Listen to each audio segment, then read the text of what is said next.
Welcome to Munda Makeover. We have traveled all over Zambia to find hard-working farmers. We want to share their success stories. And where there are challenges, we will bring experts to help them gain the extra knowledge they need. So they can adapt and make their farms more productive even while the climate changes. We want to support them to get better yields. And increase their income. We will see how farmers from across the country can benefit from our experts' advice. While also learning from each other in so many ways. Join us on these journeys and share in the farmers' experiences as they improve their farms. On Munda Makeover!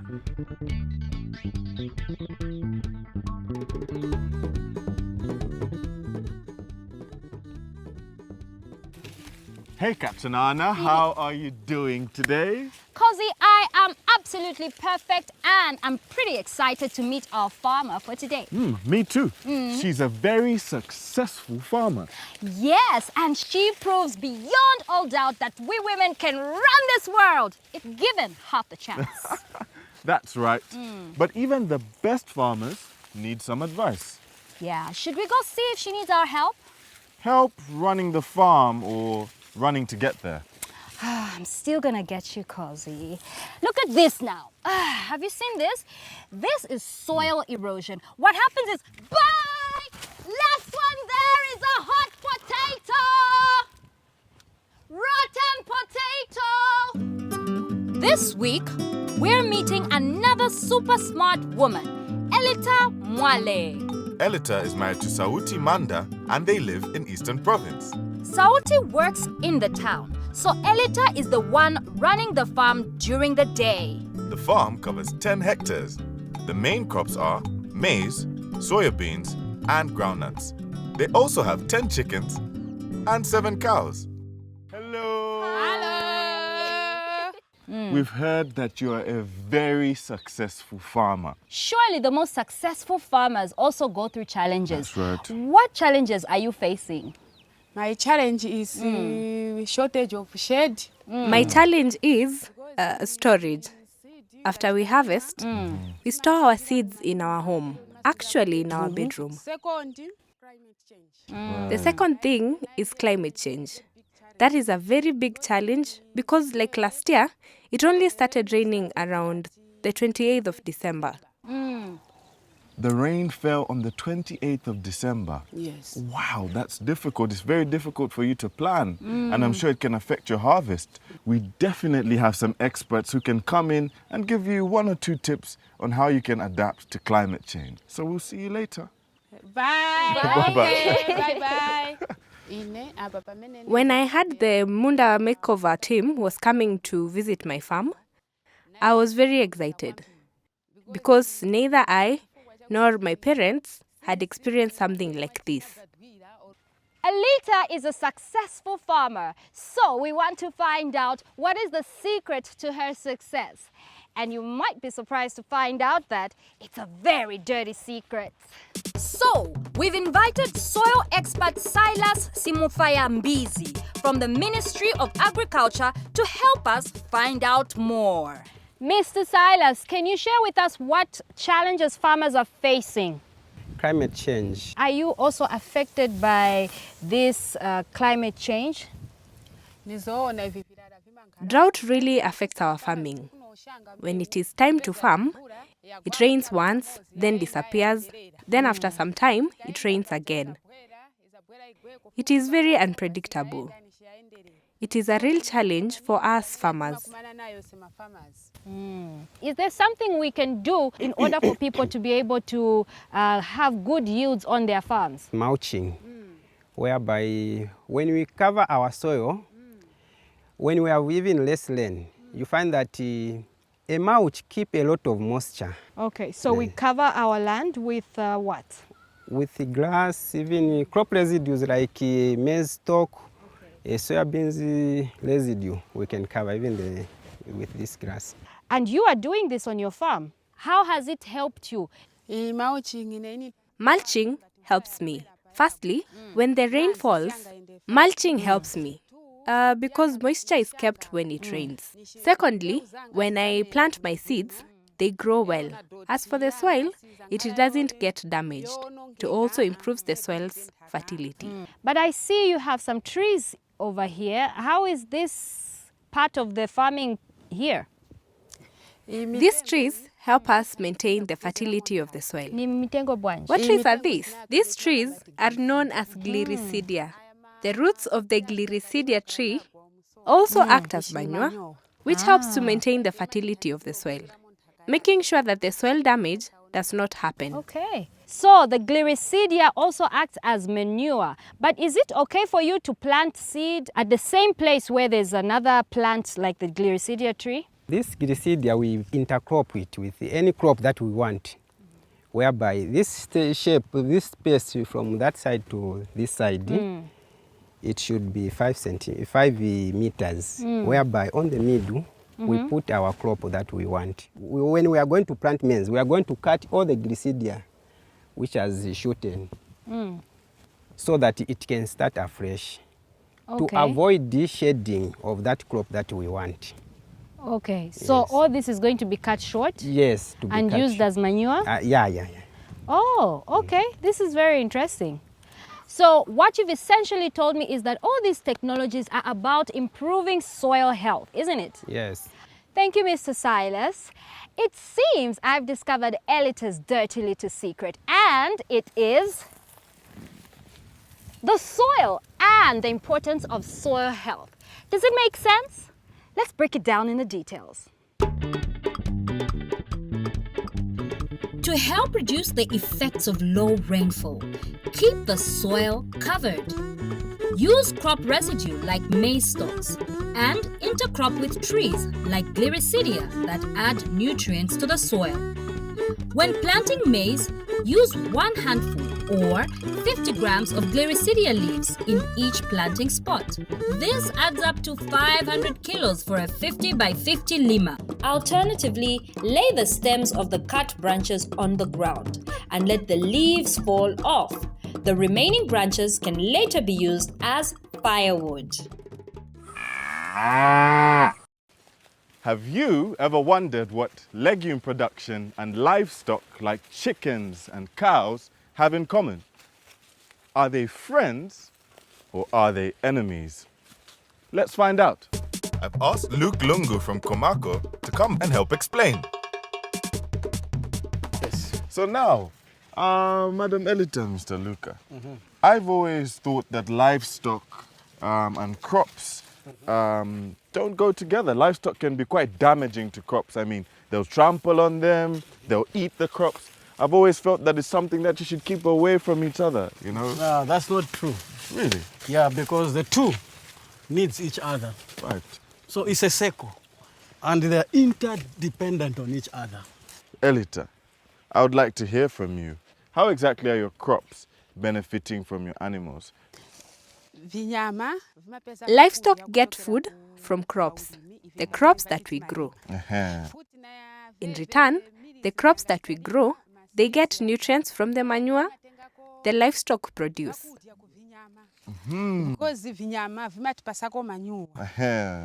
Fantastic. I mean, I've been talking about animals producing manure, but I don't think the animals can produce manure if they haven't eaten. From the groundnuts that actually Elita is growing, we can use that as raw materials to make chicken feed. Let's go. And we'll show you. Absolutely. And I know you will not even resist the temptation to go and do as well. Okay. Finally, we are here, Cozy. In the kitchen. So the first thing that we'll need, number one, we'll need maize bran. Get 2 of those dishes full. So that's 2 full bowls of maize bran. Yeah, just 2. Okay, so this is carbohydrates. Right. It gives a chicken energy. Right. So we need now to add proteins.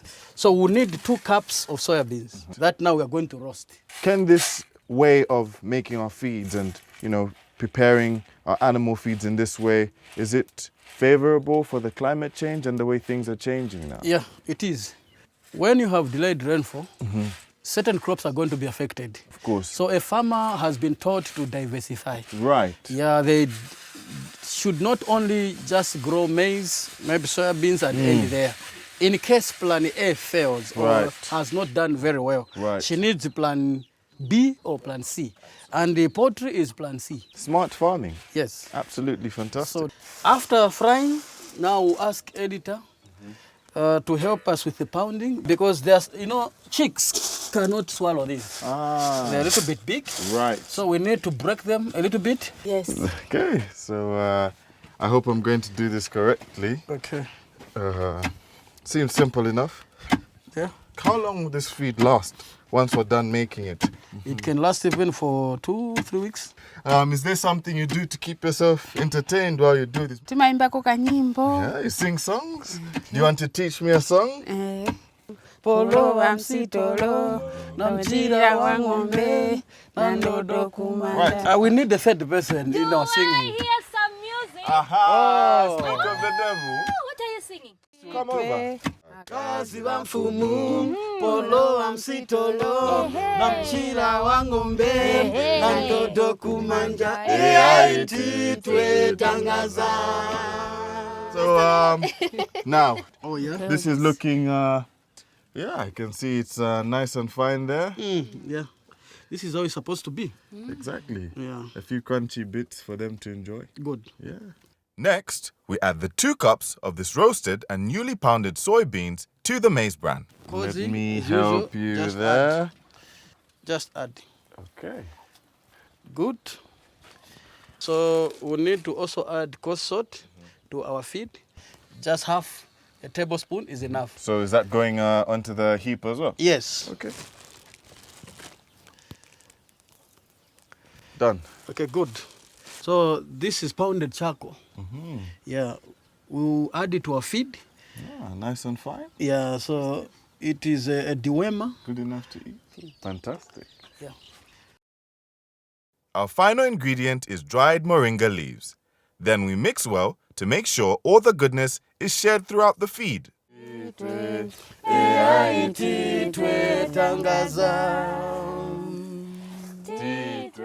Integrating cows and chickens is just one way of climate-smart farming. Spreading activities over a range of different areas is also a good way to absorb climate shocks, so that if disaster strikes one area, it doesn't affect the whole of the farm's output.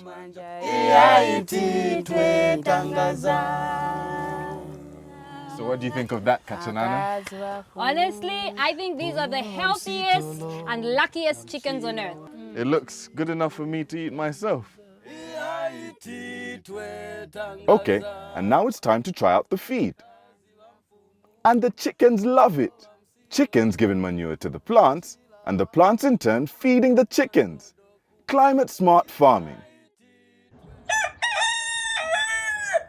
Planting time is one of the most expensive times of the year for farmers. There's land to be prepared, inputs to buy, and most importantly, farmers must invest in good quality seed. How can we make this cheaper? Let's find out. We've asked Luke to come back and give us some more advice. Mr. Luca, why is planting season so expensive for farmers? Yeah, because the first thing that they need to do is to actually pay for labor. And labor in terms of land preparation. Okay. This is where they make basins, they do rip lines. And the second thing is that they need to buy quality seed, certified seed. Because if she buys a 50 kg bag of groundnuts, going at 30 kwacha per kg, it will be a little bit difficult. Do you face these problems as Luca explained? Yes. Yes, I face these challenges. One area is in land preparation. I need to hire people to help me with digging because the ground is hard.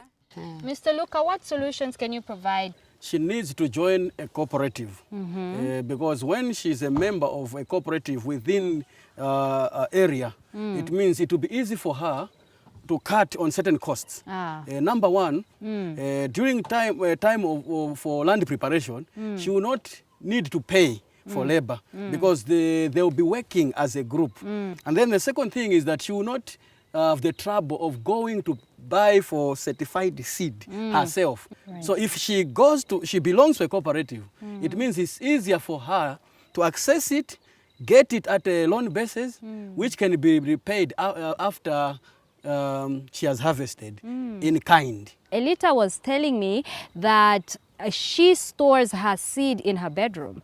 Wow. What do you think about that? Storing seed or keeping seed in her bedroom is not a good thing. You know, these seeds, they attract rodents.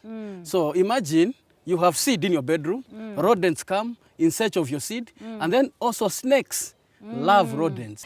Ah, that's too much. Would you like us to get rid of the storage bags in your house? Yes. Would you like us to help you get rid of the rats and the snakes in your house? Yes. Would you like a shade built for you? Yes. I think we should find a space on your plot for that. Mr. Luca, we'll Okay. catch you later. Yeah, please keep me in touch. No problem. Call me when you find that space. You got it. All right. So let's see if we can find somewhere to build a seed store for Elita. We don't want her to have snakes in the bedroom. And the store can help reduce costs by keeping seed in top condition, ready for planting. No, not here. What about over there? This looks good. It's close to the house and the ground is firm. Let's mark out a rough size. Like this, Elita? Yes. Oh, good. Now let's find some help. Hey, Cozy! There you are! Do you and the rest of the team want to help out with building Elita a seed store? Yes? Yes, good. Take this hammer and then let's get to work. Ah, good. And the materials have already started to arrive. I need to work fast if we're going to finish this today. There's a lot to do. Hey, Elita. Hey, Luke. What do you think? Looking good? Do you like it? Oh, this is good. So, I would like to find out a little bit more about co-ops. People coming together instead of working as individuals. Somewhat like what we see here. Yes. Yeah, so please tell me what some of the major benefits of working in a co-op might be. All right. When you belong to a cooperative, Right. farmers are clustered or aggregated in groups. Right. Yeah, so you are put in a group of 15 to 20 members, and when you work as a team, Right. it's less time consuming. Exactly. Instead of you working alone, you are making a compost, you are building a shelter like this one, you are alone, it will take you the whole week. So it's easy if you are a team. So reduced labor, and you mentioned a very interesting word. You said aggregated. Yeah. So the same way people will come together and will be aggregated to reduce the labor, what about when we do our harvests? Now you are talking. You see, when you harvest, accessing market by yourself, it will be very difficult. Why is that? If I have my 100 bags, why not just put them on my ox cart and, you know, merrily go into town and sell my bags? So it will be costly for you. But if you belong to a cooperative, you get your 100 bags. Elita gets her 200 bags. I get my 70 bags. We bring them at one bulking point. And then a buyer will come, buy, and just load one truck. And what else would you say are the benefits that you've seen from working in a cooperative? From my own experience, being in a cooperative makes work easier. For example, look at this building. Look how far the work has gone. If I was alone, I would still be digging the foundation of this building. Have you seen that? That's a perfect example. Yeah. I think really emphasizing on working together and how it really makes work much, much lighter. The other benefit of you belonging to a cooperative is that you access information and training. Because when you meet at cooperative level or in a group, innovations like climate smart agriculture. Right. Yeah, you cannot just teach maybe through a phone or through literature. You need to demonstrate. Right. To show a farmer how to make a compost, to show a farmer how to make fire breaks, Right. to show a farmer to demonstrate how to dig basins Right. and also make rip lines. So when you are together as a group, even slow learners will catch up quickly. Right. So if you are alone, it will be difficult for you to learn. Climate smart agriculture. Yeah. I love that term. Yeah. Mr. Luca, Violeta, I'm going to let you go. I need to get back to work. Komako helped me improve my life. They have given me knowledge on how to improve my life. The way I used to survive was through odd jobs. Even getting a basic meal of nshima was difficult. I would only earn enough money to feed my family one meal a day. That was it. When I joined my peers at Komako, we started being taught, we started sharing what we are being taught and thinking differently. And before you know it, the roof is going on. Cozy and the team are doing a fantastic job. The windows going in. And the bags of seed. No more snakes in the bedroom. Wow, it's all finished. And it looks amazing. What do you think? Oh my gosh, the shed looks wonderful. Good. And my groundnuts will be stored properly now. No more storing them in the bedroom. Motivated now? Yes, I'm motivated. Very good. Fantastic. Okay. Mr. Luca, why is storing seeds so important? Because one is actually the best way of preserving your seed. You can't have your seed in your house because the time that you begin to harvest your seed, prices are low. So you need to store it for better prices later in a year. Very, very important. Okay. Luca, how long can it be stored safely, especially regarding pests and diseases that might attack it? Up to even 9 months and even more. But with certain precautions that a farmer should observe. Like what? So, number one, she needs to have a PICS bag. It looks like an ordinary bag, but inside there is a plastic. The reason why they have put the plastic inside is that in case they are already pests, They're gonna die there. you suffocate them. And it means they will not destroy your seed. And we spoke about Gliricidia leaves. How helpful are they in this situation? Very, very helpful. Okay. The fresh Gliricidia leaves will repel any pest that may come in your storehouse. So it's very, very important. If you have got maize, you have soybean, you have groundnuts, you incorporate your fresh Gliricidia leaves. Right. No pests will come near your bags. So you can keep them even more than 9 months in your storage shed.